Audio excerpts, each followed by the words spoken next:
પાણીનું જે પ્રેશરનું ઇશ્યુઝ હતો અમુક વોર્ડ્સમાંથી જે રજૂઆતો મળતા હોય છે એને અમે આજે સ્થળ મુલાકાત જાતે રિવ્યુ લેવામાં આવ્યા હતા. એટલે અમુક સોસાયટીઝની વિઝિટ પણ કરી હતી. બહુ સારું સંતોષકારક જવાબ આવ્યું છે કે જેથી કરીને 1 કલાકનું પાણી અને 45 મિનિટનું પાણી જે કોર્પોરેશન આપે છે. આજે અમે કયા સોસાયટીમાં 14 નંબર વોર્ડ આદર્શ સોસાયટી અને વલ્લભ વાટિકામાં ગયા હતા. એટલે લોકોની સારી ઇનપુટ્સ પણ હતું. વી વેન્ટ ગૃહિણીઓને ઘરેમાં પણ ગયા હતા. એટલે જે ટાંકીની નજીક છે ત્યાં 45 મિનિટ્સનું પાણી આપવામાં આવે છે અને પાણી ભરી જાય છે અને પાણીની ક્વોલિટી પણ ચેક કર્યું, સારું હતું. બીજી જગ્યામાં પણ ગયા હતા, થોડું દૂરના સોસાયટીઝમાં પણ ગયા હતા, એ પણ સાંભળવામાં આવ્યું.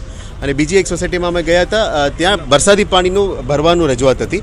એટલે સ્થાનિક એક્ઝિક્યુટિવ એન્જિનિયર નિલેશ પરમાર એમને સૂચના આપી છે કે આવનારા પ્રી મોન્સૂન એક્ટિવિટીમાં 15 દિવસમાં આ ડ્રેનેજનું બધું ક્લીન કરજો, જેથી કરીને ચોકઅપ પાણી બધું નીકળી જાય. Once you start go to the પબ્લિકનું પ્રતિક્રિયા ફીડબેક મળે તો જ કંઈ ખામી હોય અમે સ્વીકારવું પડે અને ખામીને કેવી રીતે સુધારવું એના ઉપર એક્શન કરી શકાય. અને એજન્સીઝ જે કામ કરે છે એને સ્પીડમાં થોડું વેગ આપવા માટે પ્રયત્ન કરીશું, જેથી કરીને મોન્સૂનની અંદર જે પણ કામગીરી પ્રી મોન્સૂન એક્ટિવિટી કરવાનું છે એ વહેલા તકે પૂરું થઈ જાય.